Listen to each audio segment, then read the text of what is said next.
যৌনতা এবং রোমান্টিক জীবন নিয়ে পৃথিবীতে এখন সবচেয়ে কম সন্তুষ্ট জাতি জাপানিরা। ফরাসি গবেষণা সংস্থা ইপসোসের একটি বৈশ্বিক সমীক্ষায় দেখা গেছে, প্রেম ও যৌনতাহীন এমন জীবনে জাপানিদের পরই অবস্থান করছে দক্ষিণ কোরিয়ার মানুষ।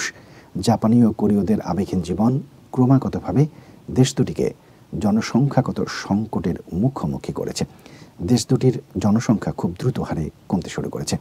এমন পরিস্থিতিকে বিপজ্জনক মনে করছে দুটি দেশে।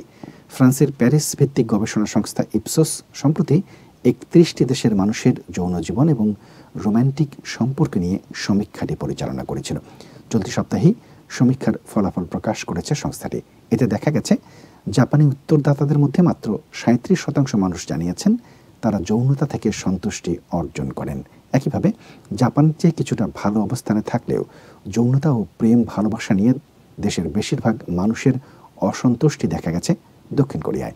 দেশটির মাত্র 45% মানুষ জানিয়েছেন তারা যৌনতায় তৃপ্ত হন। সমীক্ষাটিতে যৌনতা থেকে সবচেয়ে বেশি সংখ্যায় সন্তুষ্টির কথা জানিয়েছেন ভারত ও মেক্সিকোর মানুষ। দুটি দেশেরই যৌনতা ও প্রেম ভালোবাসা নিয়ে সন্তুষ্টি দেখানো মানুষের সংখ্যা প্রায় 76%।